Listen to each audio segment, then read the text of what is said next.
Excel-ში რიცხვების შეყვანა არის ძალიან მნიშვნელოვანი საკითხი. თქვენ უყურებთ Microsoft Excel 2016-ის ვიდეო გაკვეთილს თემაზე თუ როგორ შევიყვანოთ სწორად Excel-ის ცხრილებში რიცხვები. მაგალითად, ავკრიფოთ კლავიატურაზე 5.65 ან ავკრიფოთ 5.65. მათ შორის განსხვავება არის ის, რომ ერთ შემთხვევაში აიკრიფათ რიცხვი მძიმით, მეორე შემთხვევაში აიკრიფათ ნაუშად წერტილით. თუ ჩვენ ვისაუბრებთ რომელი მათგანია სწორი, ბუნებრივია უნდა ვიცოდეთ აუცილებელი წესი, რომ თუ უჯრის მარჯვენა მხარეს მოექცა ტექსტი, ეს ნიშნავს, რომ ის არის რიცხვი და თუ უჯრის მარცხენა მხარეს დარჩა ტექსტი, ეს ნიშნავს, რომ ეს არის ტექსტი. ასე მაგალითად, თუ გვინდა შევამოწმოთ სინამდვილეში სწორედ ესე არის თუ არა, გავაკეთოთ შემდეგი რამ. გავამრავლოთ ეს მონაცემი 2-ზე და ვიღებთ შესაბამის რიცხვს, ხოლო თუ გავამრავლებთ ამას 2-ზე, მივიღებთ შეცდომას. ანუ ეს უკვე იმის დასტურია, რომ ნამდვილად 5.65 არ არის რიცხვითი მაჩვენებელი.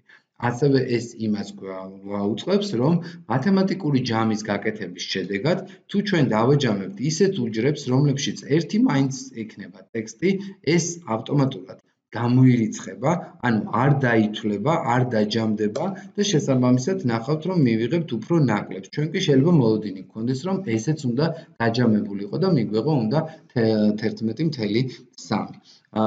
ეს შეცდომა თავიდან არიდებულია როგორც წესი ისეთ კლავიატურებზე, სადაც არის კლავიატურის მარჯვენა მხარეს მოთავსებული რიცხვები 1, 2, 3 და ასე შემდეგ.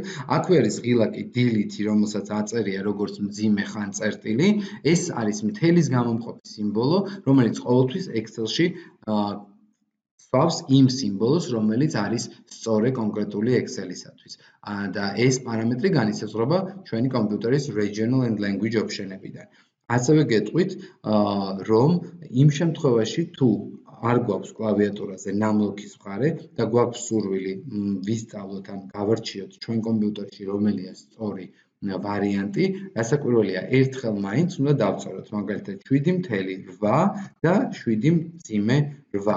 აი ამ შემთხვევაში ვხედავთ კიდევ ერთხელ ვწმუნდებით, რომ 7.8 ან უნდა დაიწეროს წერტილით და არა მძიმით. წინააღმდეგ შემთხვევაში ის დარჩება მარცხენა მხარეს და ხელოვნურად რომც გადავიტანოთ მარჯვენა მხარეს, ის მაინც არ იქნება რიცხვი. ანუ ჯამში ის მაინც ვერ მიიღებს მონაწილეობას.